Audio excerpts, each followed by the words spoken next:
নমস্কাৰ প্ৰিয় শ্ৰোতাসকল। ধাৰাবাহিক উপন্যাস পাঠ অনুষ্ঠানৰ মান্যতাৰ আজি ২৪তম খণ্ড। সাধাৰণ ৱাল ডেকৰেটৰ দৰে ওলমি আছিল ঘড়ীটো। কিমান দিনৰ পৰা জানো, আজিহে চকু গ'ল। নমাই আনি বেটেৰী দুটা সলাই দিলোঁ। টিকটক টিকটক টিকটক এতিয়াও চলি আছে। কিছুমান কথালৈ বহুদিন মন কৰা হোৱা নাছিল। সুঁৱৰিব নিবিচৰা অতীতৰ খণ্ড এটা আহি বৰ্তমানত হামকুৰি খাই পৰ যেন লাগিলে। বৰ্তমানটো পৰি নগ'লেও খন্তেকলৈ কম্পন এটা অনুভৱ হয়েই। ভাস্কৰ মোৰ জীৱনৰ তেনে এক খণ্ড।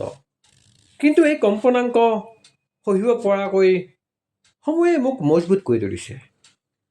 হেৰুৱা সময়ত হেৰুৱাইছোঁ বহু সম্পৰ্ক, কিন্তু জীৱন ঘড়ীৰ পৰা মুহূৰ্ততে হেৰাই যোৱাৰ কিছুমান সম্পৰ্ক ক'ৰবাত ৰৈ থাকে নেকি মুহূৰ্ত এটাৰ অপেক্ষাত।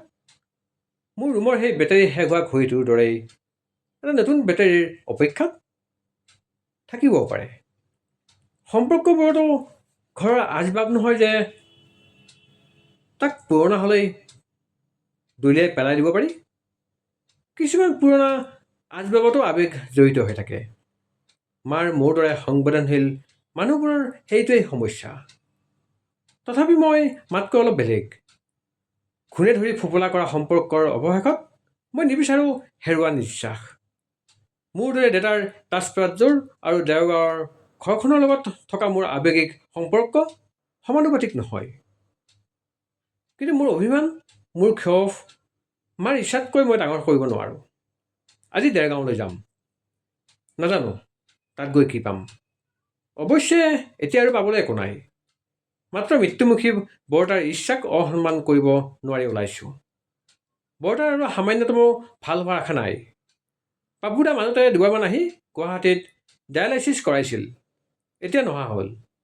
বিমল খুৰা এই কথাটোকে ক'বলৈ দুবাৰ আহিল আমাৰ ঘৰলৈ। বুজিছে নবৌ, আমাৰ পিংকুৱে তালৈ কেইবাবাৰো ফোন কৰিলে। পাপুৱে ছুটি নোপোৱাৰ কথা কওঁতে সি তাক ভালকৈ এসোপা গালিও পাৰিলে। তেহে আহি দেউতাকক গুৱাহাটীত দেখুৱাই আনিলেগৈ। দেউতাহঁতৰ সেইকেইটা ল'ৰাহে বুলিছোঁ আৰু দেই। বিমল খুৰাৰ পাপুদালৈ খং উঠে। মাৰ আগৰ কথাবোৰ ধৰি নাথাকি বৰতাক এবাৰ চাই আহিবলৈ কয়। মায়েও বৰদাদাৰ কিবা এটা হোৱাৰ আগতেই এবাৰ গৈ অহাটো ভাল হ'ব বুলি কৈ আছিল। সেই খং ক্ষোভ সকলো একাষৰীয়া কৰি আমি এয়া দেৰগাঁও অভিমুখী যাত্ৰী। ২০ বছৰৰো অধিক কালত মই উপজা ঘৰখনলৈ যাবলৈ ওলাইছোঁ। তাত গৈ সন্মুখীন হ'ব পৰা সম্ভাৱ্য সকলো পৰিৱেশৰ বাবে মনটোক সাজু কৰি লৈছোঁ। অৱশ্যে আগৰ দৰে এতিয়াও মোক আনৰ খোচা পিন্ধা কথাই সহজতে আঘাত কৰিব নোৱাৰে। কিন্তু কেইদিনমান অশান্তি নিশ্চিতভাৱে দিব। এটা কথা ঠিক, মোৰ বিষয়ে যি কয় আগতেও শুনি থৈ দিছিলোঁ, এতিয়াও থৈ দিম। কিন্তু মা দেউতাৰ কথা যদি কিবা এটাও কয়, আগতে সহ্য কৰিছিলোঁ, এতিয়া নকৰিম। সেইটো খাটাং। প্ৰায় ৪০ মিনিটৰ বাট। ৮০ কিলোমিটাৰ বেগত আমাৰ গাড়ী চলি আছে। চুকাফা ঘাট পাৰ হৈ আহি কাজিৰঙা ইউনিভাৰ্চিটি পাৰ হ'লোৱেই। মা আৰু মোৰ মাজত গাড়ীত বিশেষ একো কথা হোৱা নাই। অন্য কিছুমান কথাই মোৰ মূৰটোত ঘূৰি আছে। গাড়ীত গানো বাজি অহা নাই আজি। কোমলে ষ্টাৰ্ট কৰি ব্লুটুথ কানেক্ট কৰেই। তাই আজি SR4 এক্সাম আছে। মায়ে অৱশ্যে তাইৰ লগত নথকাত ভালেই পাইছে। গাড়ীৰ স্পীড বঢ়াই দুটা কৰি অহাৰ দৰে মোৰ উশাহবোৰো কিবা যেন এক নিৰ্দিষ্ট ছন্দত নাই। উশাহবোৰ স্বাভাৱিক কৰিবলৈ মই চকুকেইটা মুদি দেহাটো এৰি দিলোঁ গাড়ীৰ চিটত। বন্ধ চকুৰ সিক্ত মণিত সেয়া আমাৰ কোঠাটো, ককা নৰেন্দ্ৰাইটি, আমাৰ বৃহৎ পুখুৰীটো, গোসাঁইঘৰটো, শেৱালিজোপা, পাপুদা, সোণটি দাদা সকলো জিলিকি আছে। ইমান সঁচা সঁচা লাগিছে। গোটেই বাট চোৱাত শৈশৱ, কৈশোৰ, যৌৱন সকলোৰে ভুমুকিয়াই গৈছে। বাটতে যদি চুলিটানাক লগ পাই যাওঁ, তাই বাৰু মোক চিনি পাবনে? ক'ত যে হেৰাই গ'লা তুমি? এইফালে সোমাব লাগিব, মায়ে ড্ৰাইভাৰজনক উদ্দেশ্যি ক'লে। মানে পালোহি। বুকুখন ধক ধক কৰি উঠিছে। ড্ৰাইভাৰে গেটৰ মুখত গাড়ী ৰখালে। ভৰি দুখন জঠৰ। একেথৰে বহি হোৱাৰ বাবেই নেকি? গেট খুলি আমি লাহে লাহে সোমাই গ'লোঁ। বৰমাই আমি অহা কথা ক'লে।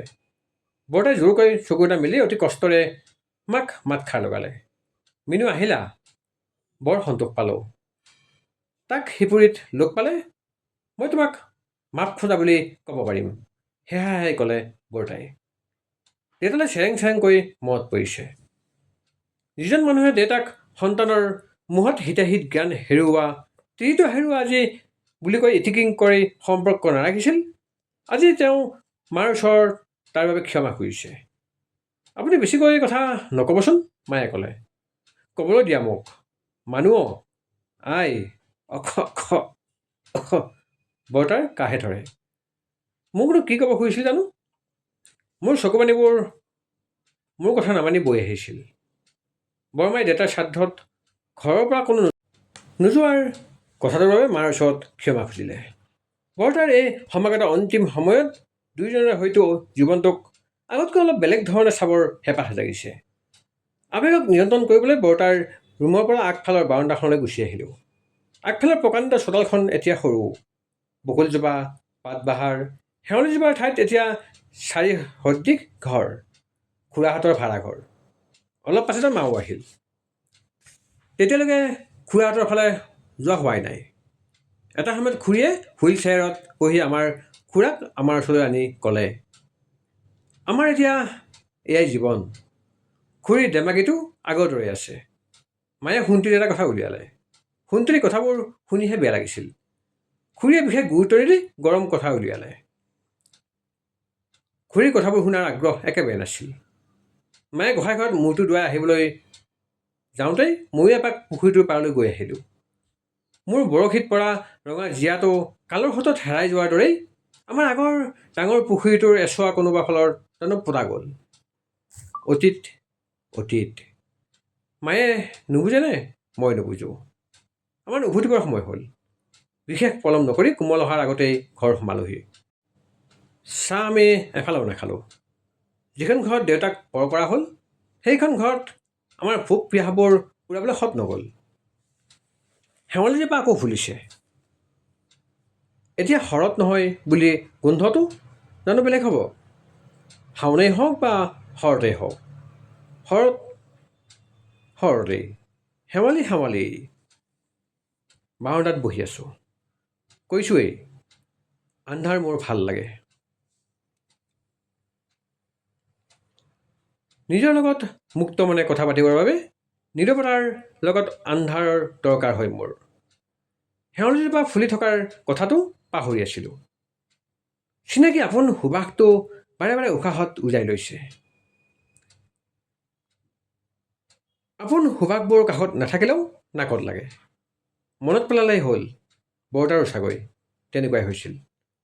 আন্ধাৰত বহি থাকিবলৈ আকৌ কি হ'ল? মহে কামোৰা নাইনে তোক? মায়ে বাৰাণ্ডাৰ লাইটটো জ্বলাই ক'লে। নাই, অলাইটটো লগাই থোৱা আছে নহয়। মহে খোৱাৰ কথা বাদ দিয়া, হেমালিৰ সুবাস লোৱা। বৰমা খুৰীয়েৰ দুয়োজনী খীণালে। বৰতাৰ আকৌ ভাল দেখি নাহিলোঁ। মায়ে গাড়ীত কোৱা কথাকেইটা আকৌ ক'লে। সেইবোৰকে ভাবি আছে চাগৈ। কণখুৰাক তেনেকৈ দেখিও বেয়া লাগিল। ভালেই হ'ল দেউতাৰে এইবোৰ নেদেখিলে। মানুহ, দেবুৱে দেখোন তোৰ খবৰ মোক সুধিছে। তই কথা পতা নাই নেকি? নাই হোৱা পতা। বহুত কথাই যেতিয়া নিজেই কি ক'ত কিয়ৰ মাজত সোমাই পৰোঁ, আনক তাৰ কি ভাগ দিওঁ। হোৱাটছএপ আনইনষ্টল কৰি থৈছোঁ। মেছেজ দেখিলে উত্তৰ নিদিয়াকৈ থাকিব নোৱাৰিম। ফোন কল ৰিচিভ কৰা নাই। মাৰ পৰাই খবৰ লৈছে। মাৰ লগতে ভিতৰলৈ সোমাই আহিলোঁ। কোমল নিজৰ মাজতে ব্যস্ত। SRF এক্সামো ঠিকেই গৈছে বুলি কৈছে। তাইৰ ভাষাত অ'কে অ'কে হৈছে। তাই মানে আনন্দত লগৰখিনিৰ লগত মজগুল। লাল চাহ একাপ খাই বিচনাত পৰি দিলোঁ। ৰেডিঅ'টো পকালোঁ। ৰেডিঅ' শুনাটো সৰুকালৰ বাবে অভ্যাস। এপাকত মুকেশৰ কণ্ঠটো শুনি মিটাৰ পকোৱা বন্ধ কৰি ৰৈ গ'লোঁ। কেইবাৰ ওহি দেখা হে, ইয়ে যো মন কি সীমা ৰেখা হে। একো নাভাবি কেৱল গানটো শুনি আছিলোঁ। নেক্সট গানটো বাজিল, কিছি ডিস্কো মে আয়ে। দেবুৰ লগত এবাৰ কথা পতাৰ ইচ্ছা গ'ল। হোৱাটছএপটো ৰিইনষ্টল কৰিলোঁ। বেকআপ ল'লোঁ, মেছেজ কৰিলোঁ, নাইচ ডিপি, বৰফাবৃত পাহাৰ এটাৰ ফটো এখন দি থোৱা আছে। নাই চোৱা, ষ্টিল ছিংগল টিক। ভাত খাবৰ হ'ল, মোবাইলটো চাৰ্জত দি গুচি গ'লোঁ। দিনটো বহুত টেনশ্যনত যোৱাৰ বাবে নেকি, বহু গৰমৰ বাবে নাজানো, মোৰতো সু চকুৰ ওপৰৰ ফালে বিষত কাটি পেলাওঁ যেন লাগিছে। ভাতকেইটা খাই কোমলে দিয়া পিল এটা খাই চাৰ্জাৰডালৰ পৰা মোবাইলটো এৰুৱাই বিচনাত পৰিলোঁ। 36% চাৰ্জ হ'ল। মেছেজ চালোঁ, নাই, তেতিয়াও ছিংগল টেক। অনুপ আচাৰ্যৰ মেছেজ সোমাল, কালি অফিচত ভাল খবৰটো দিছিল, আজি ফাইনেল খবৰো জনাইছে। তেওঁ বঙালপুখুৰীত থকা আছাম টাইপৰ ঘৰটো দেউকাৰ বাবে দান কৰিছে। মনটো ভাল লাগি গ'ল। মানুহজনৰ গুৱাহাটীত থকা ফ্লেটটোত থাকিবলৈকে মানুহ নাই। পত্নীৰ মৃত্যুৰ পাছত অকলশৰীয়া হৈ পৰা মানুহজনে নিজৰ ইচ্ছাৰ কথাটো সোধাটো তেওঁ লগে লগে দিম বুলি কৈছিল। লগে লগে ধন্যবাদ জনালোঁ। সকলো লিগেল ডকুমেণ্ট তোমাৰ হাতত তুলি দিয়াৰ পাছত ধন্যবাদ জনাবা। শুভৰাত্ৰি। এই সুন্দৰ মনৰ মানুহবোৰ যেন কুশলে থাকে। 11 বাজিও কাহানি পাই গ'ল। খঙতে ব্লক ফ্লক কৰি দিয়া নাইতো? নোৱাৰিলোঁ ৰ'ব, কল কৰি দিলোঁ। কোৱা, এই মেছেজ ওৱান ঠিক যে ব্লু নোহোৱাৰ কাৰণে কল কৰিলোঁ। ব্লক কৰা নাইতো? মানুহৰ পাৰ্চনেলিটি কেনে হ'ব সেইটো নিজৰ ওপৰত ডিপেণ্ড কৰে, আৰু এটিটিউড কেনে হ'ব সেইটো সন্মুখত থকাজনৰ ওপৰত নিৰ্ভৰ কৰে। বাকী তুমি বুজিছাই, তুমি মোক বিচৰা নাই, চ' মই ডিষ্টাৰ্ব কৰিবলৈ যোৱাটো ভুল নহ'ব জানো? হোৱাটছএপ আনইনষ্টল কৰিছিলোঁ, মাজে মাজে তুমিও টিনেজত গুচি যোৱা ন? বহুত অশান্তিত আছোঁ আজি অলপ দিন। জানা? একো নাজানা তুমি? আজি দেৰগাঁৱলৈ গৈ আহিলা, খুৰীয়ে ক'লে গোটেইবোৰ। আৰু কথা আছে দেবু, কোমলে ভাস্কৰক ব্লাড দিছিল, তুমি জানা? জয়ন্তই ক'লে। কোমল কোন, সি জানে? কোমলে নাজানে, জানিলেও একো নহয়।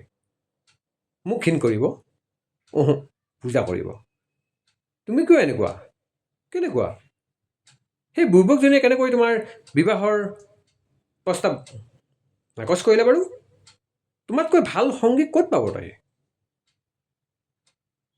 তাইক এজনে প্ৰতাৰণা কৰিছিল, তাত তোমাৰ দুখ ক'ত? মোৰ দুখ এটাই, মই মুখ ফুটাই সোধা নহ'ল। হোৱাট? তেন্তে তাইক বিবাহৰ প্ৰস্তাৱ দিছিলা কেনেকৈ? মা দেউতাকক মোৰ মনৰ কথা কৈছিলোঁ, দেউতাকে কওঁতে জীয়েকে পোনছাটেই নাকচ কৰে। My bed luck. আন কাৰোবালৈ বিয়া হৈ গ'ল। নহ'ল। তেন্তে আকৌ এবাৰ নুসুধা কিয়? এতিয়া মানিব জানো এই বয়সত? তেতিয়া কি আছে? তাইক ভাল পোৱাটো এতিয়াও? পাইছিলোঁ, পাই থাকিম আজীৱন। তেন্তে সোধা, প্ৰয়োজন হ'লে মই কথা পাতিম। সময়ৰ কথা নাই বুলি তুমি ভাবানে? বিশ্বাস কৰানে তাই এইবাৰ না নকৰিব বুলি? নিশ্চয়। তাই তোমাৰ লগত কথা পাতেতো? খুব ভাল বন্ধুৱে বুলি ভাবোঁ আমি। অ'কে, তেন্তে পলম নকৰি কাইলৈকে সোধা। আই এম চিয়'ৰ তাই এইবাৰ না নক'ব। তেন্তে কাইলৈ কিয়? আজিয়ে সোধোঁ। Yes, all the best, but মোক জনাবা কিন্তু। বাই। ৰ'বা, উত্তৰ। Hey, wait. Okay, 1 minute please. উভতা দিনৰ বহুত বহুত শুভেচ্ছা তোমালৈ দিব। Wishing you a very happy birthday. এতিয়া ঈশ্বৰক ধন্যবাদ দি যোৱা। ক'লৈ? তাইক সুধিবলৈ। ঈশ্বৰক ধন্যবাদ দি দিলোঁ। দ্বিতীয়তে তোমাক, যিয়ে মোক শুভকামনা জনাইছে। মই ঈশ্বৰৰ পিছতে? যি শুভাকাংক্ষী, যি নিস্বাৰ্থভাৱে অন্তৰৰ পৰা শুভেচ্ছা জ্ঞাপন কৰে, তেওঁৰ স্থান সঁচাকৈ ঈশ্বৰৰ পিছতেই। ৱাহ। শুনা, এটা ভাল খবৰ দিওঁ ওলাবা। দেউকাৰ বাবে আচাৰ্যদাই ঘৰটো দিছে দেই। That's really great. সুখবৰ। অ'কে, মনটো ভাল লাগি থাকোঁতেই শুই যোৱা। গুড নাইট মানুহ, and thanks a lot for remembering my birthday. মোৰ এই শুভাকাংক্ষীজনৰ সকলো আশা পূৰ্ণ কৰিবা দেউতাৰ লাৰু গোপাল। প্ৰিয় শ্ৰোতাসকল, এয়া আছিল মান্যতাৰ 24তম খণ্ড। ধন্যবাদ।